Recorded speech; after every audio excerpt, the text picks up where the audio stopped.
his long and illustrious career, John Ford directed more than 100 movies. Many of them are considered classics: The Iron Horse, The Informer, The Grapes of Wrath, How Green Was My Valley, She Wore a Yellow Ribbon, The Searchers. But even on that remarkable roster, The Quiet Man still stands out. It was one of the most personal and deeply felt films Ford ever made, and it won the director his 4th Academy Award. As usual, Ford was busy making a movie when the Oscar ceremony was held, so accepting for him was his friend and favorite star, John Wayne, who had many reasons to feel a part of this triumphant moment. Hello, I'm Leonard Maltin, and this shillelagh is a memento that's been in the John Wayne family for more than 40 years, ever since the whole family spent a summer in Ireland making The Quiet Man. We're here to tell that story, the years it took for John Ford to bring his project to life, and the battles he fought along the way, the stars who fought by his side and helped make his dream a reality, and the incredible extended family that gathered together to create this truly memorable motion picture. The story of The Quiet Man begins here, in the pages of the Saturday Evening Post. That's where Maurice Walsh's simple short story was published in 1933. 3 years later, John Ford purchased the screen rights from the author for $10, with the promise of more if he ever managed to make the film. John Ford was already considered one of the movie's top directors, though his greatest triumphs still lay ahead. He'd been making successful movies since the teens, films with heart and soul, as well as action and excitement. Ford was no company man. He made movies to please himself, and often drew on his strong Irish heritage. But no one wanted Ford's story.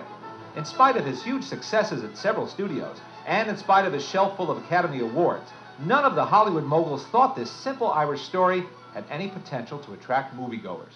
In 1945, Ford visited Maureen O'Hara on the set of an RKO picture called The Spanish Main. 4 years earlier, he directed her in How Green Was My Valley, and they hit it off. Now, Ford told her about his pet project and offered her the leading female role. She accepted immediately and said she'd be ready whenever he was. The Irish-born actress was so committed to the project that in years to come, she even took down pages of the script in shorthand from Ford. Ford formed Argosy Productions with veteran producer Marion C. Cooper. They made successful films for RKO and MGM, but couldn't get The Quiet Man off the ground. In 1948, they thought they had their problems licked, but the necessary money still wasn't there.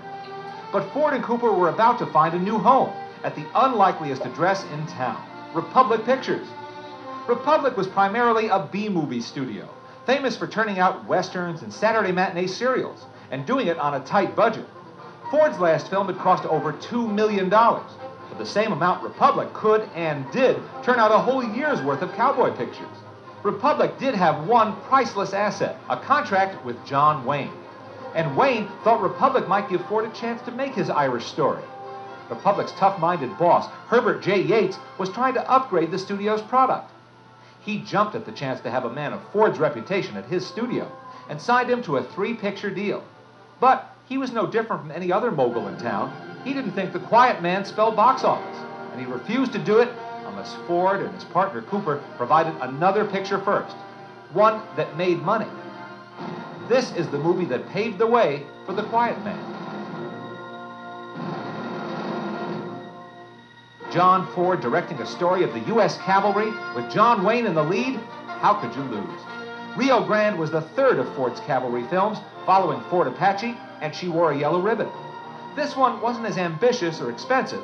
Yates made him trim his budget right to the bone. In someone else's hands, the film might have suffered, but Ford was on familiar turf, able to make a solid box office western with plenty of action and a sentimental human story that audiences would like. He surrounded himself with familiar faces, including John Wayne, Maureen O'Hara, and Victor McLaglen. All had worked with him before, and all would join him 1 year later to make The Quiet Man. Ford's use of the same actors, both stars and featured players, over and over again was not coincidental. He felt a special kinship with these people, as they did with him. But no one had a longer, more successful relationship with Ford than John Wayne. On a 1959 television show, Wayne got to introduce his mentor, and Ford got to spin his tale of how Wayne's movie career came about. We started our association many years ago when he kicked me when I wasn't sitting down. I think he's probably the greatest storyteller in the business. Can't get his pipe on his mantelpiece for the awards, critic and academy, that have been given to him for his work. To him, nothing is impossible for an actor. He's a hard taskmaster, but his ability commands respect. Every actor in Hollywood wants to work with him. I have only one bit of advice to the young ones. Don't ever disagree with him standing up. Liable to wind up like I did. Pappy Ford. How do you do, Mr. Ford? You did introduce John Wayne into pictures, am I right? That's correct. Duke was an undergraduate at USC when I first saw him. He was young Duke then, now he's old Duke. He was our prop man, or third assistant prop man, during his summer vacations. I asked him what he wanted to do, what he was studying for. Was he taking pre-med, pre-legal? And he said, no, he wanted to be a director. So eventually he drifted into small parts and into bigger ones, and when the story of Stagecoach came along, I said I'd like to have Duke for it. And we got him in. Don't you want another purple? No, thanks. And there he is. And here he is.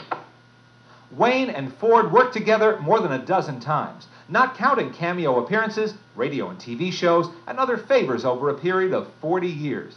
They made many landmark films together, but their relationship went far beyond that of filmmaker and star. While they were great personal friends, my father also had this respect that could be akin to a father and son relationship. He often asked for and took Mr. Ford's advice on things, both with respect to his personal life and also his career. And whenever Ford wanted him, all he had to do was do this, and my father came running. Oh, he had enormous respect for him. I think he was intimidated by him a little bit, but I would say in a nice way. I think he would do anything for Uncle Jack because he respected himself. And I think Uncle Jack was right on about my father. He knew where he looked good. So my father was, I think, did well to trust him. He really knew what a fantastic director he is. A lot of people think he was the greatest director that ever lived. My father was one of those people. Rio Grande was not just one of Ford and Wayne's memorable